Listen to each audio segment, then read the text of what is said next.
नमस्कार, SPT news में आपका स्वागत है। पेश है आज 1 अगस्त 2026 शनिवार शाम 7:15 बजे राजस्थान की बड़ी खबरें।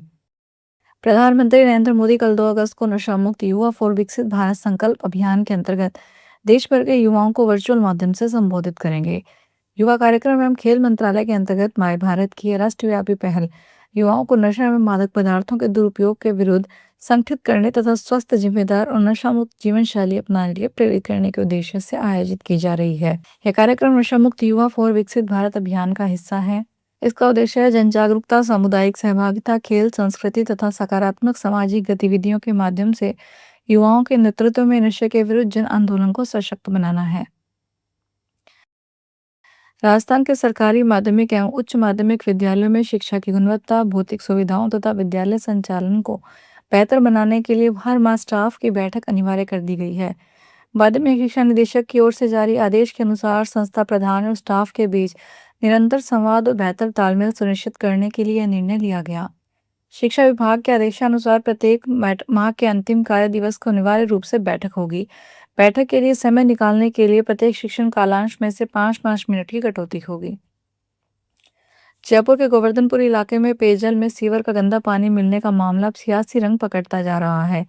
इलाके के सी और एफ ब्लॉक में पिछले 25 दिनों में दूषित पानी की सप्लाई होने के कारण कम से कम 18 बच्चे उल्टी दस्त की चपेट में आकर बीमार हो चुके हैं।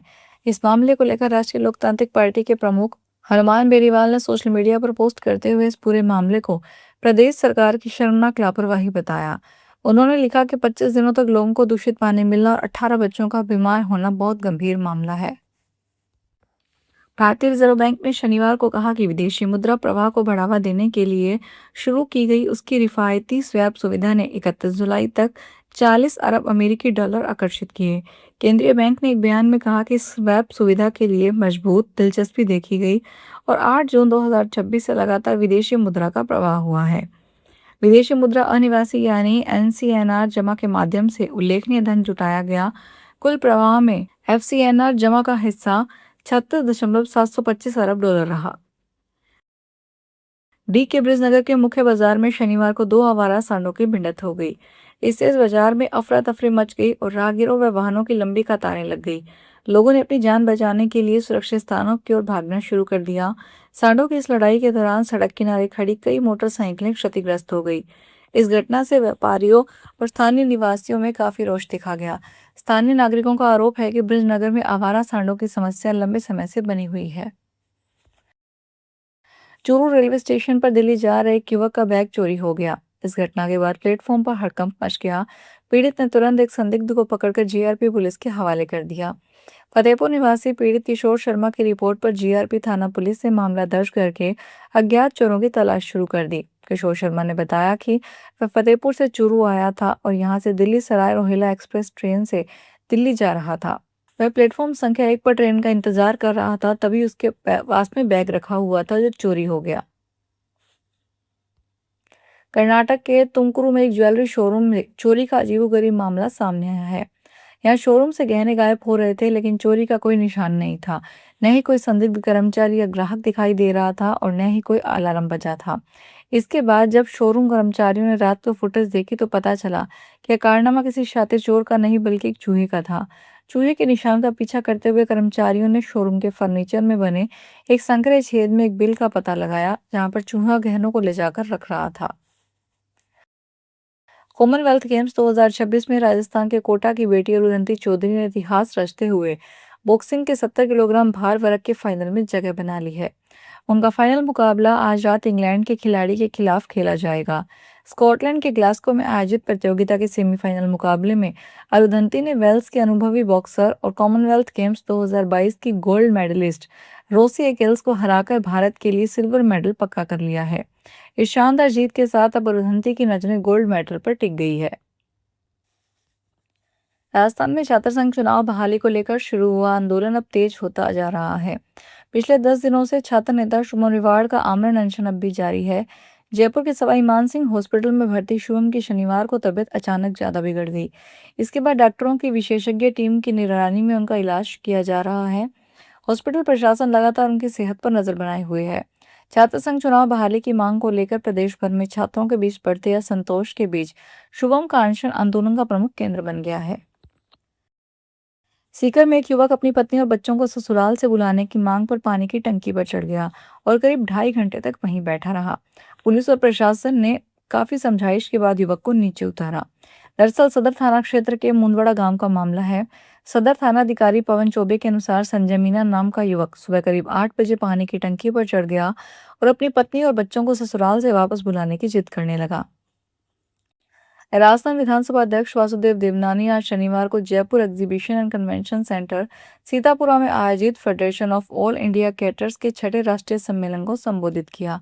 उन्होंने देश भर से आए कैटरिंग व्यवसाय से जुड़े प्रतिनिधियों को विधानसभा देखने के लिए निमंत्रण दिया। इस अवसर पर प्रकाशित स्मारिका का देवनानी ने विमोचन किया। उन्होंने कहा कि भोजन केवल शरीर की आवश्यकता नहीं, बल्कि हमारी संस्कृति, परंपरा, आत्मीयता और सभ्यता का सबसे सशक्त माध्यम है। कैटरिंग व्यवसाय से जुड़े लोग भारत की सदियों पुरानी अतिथि देवो भव की भावना को जीवंत रखने का महत्वपूर्ण दायित्व निभाते हैं।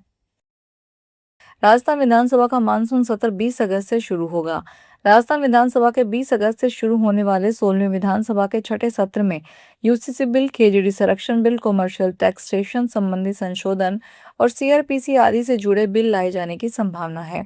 संसदीय कार्य मंत्री जोगाराम पटेल ने कहा कि यह सत्र छोटा होगा। सरकार इसमें कुछ बिल लेकर आएगी। इसमें कौन कौन से बिल होंगे, क्या क्या विधायी कार्य पूर्ण किए जाएंगे, इस संबंध में विधानसभा का कार्य सलाहकार समिति की बैठक में तय किया जाएगा। विवाह के सिर्फ 7 दिनों में तलाक का मामला सामने आया है। इंदौर जिला कोर्ट में सवाल उठा कि क्या हिंदू विवाह अधिनियम की धारा 13B के तहत 1 वर्ष तक अलग अलग रहने की शर्त पूरी नहीं होने के कारण तलाक की याचिका सुनवाई योग्य है या नहीं। लेकिन वकील ने हिंदू विवाह अधिनियम की धारा 14(2) के तहत आवेदन प्रस्तुत करते हुए कहा कि उच्चतम न्यायालय ने अपने निर्णयों में स्पष्ट किया है कि जिस विवाह का वास्तविक अस्तित्व ही न हो, उसमें दोनों पक्षों को जबरदस्ती साथ रहने के लिए बाध्य नहीं किया जा सकता। दोनों पक्षों का समय और जीवन प्रभावित न हो, इसलिए उन्हें आपसी सहमति से अलग अलग कर देना उचित होगा। कोर्ट ने भी पति और पत्नी की सहमति के आधार पर तलाक मंजूर कर लिया। उत्तराखंड में पहली बार किसी बड़े धार्मिक आयोजन की साइबर सुरक्षा के लिए प्रशिक्षित साइबर कमांडो तैनात किए गए हैं। कांवड़ मेला 2026 के दौरान लाखों श्रद्धालुओं की डिजिटल सुरक्षा सुनिश्चित करने के लिए अत्याधुनिक तकनीक आधारित साइबर सुरक्षा व्यवस्था विकसित की गई है। इसी आगामी महाकुंभ 2027 की तैयारियों की दिशा में भी एक महत्वपूर्ण कदम माना जा रहा है। हरिद्वार में तैनात किए गए इन प्रशिक्षित कमांडो को साइबर सुरक्षा, डिजिटल निगरानी और रियल टाइम इंटेलिजेंस के संबंध में आवश्यक दिशा निर्देश दिए गए। चित्तौड़गढ़ जिले में मादक पदार्थों की तस्करी के खिलाफ केंद्रीय नारकोटिक्स ब्यूरो की कार्रवाई जारी है। इसी क्रम में सीबीएन राजस्थान यूनिट ने बेगू क्षेत्र के बनेरियास गांव में एक लावारिस खड़ी वेन्यू कार से 73 किलोग्राम 150 ग्राम अवैध डोडा चूरा बरामद किया। मौके पर कोई आरोपी नहीं मिला। सीबीएन ने डोडा चूरा और कार दोनों को जब्त कर एनडीपीसी एक्ट के तहत जांच शुरू कर दी। अब यह पता लगाया जा रहा है कि यह खेप कहां से आई थी और किस जगह पहुंचाई जानी थी। फिलहाल इस बुलेटिन में इतना ही, फिर हाजिर होंगे बड़ी खबरों के साथ।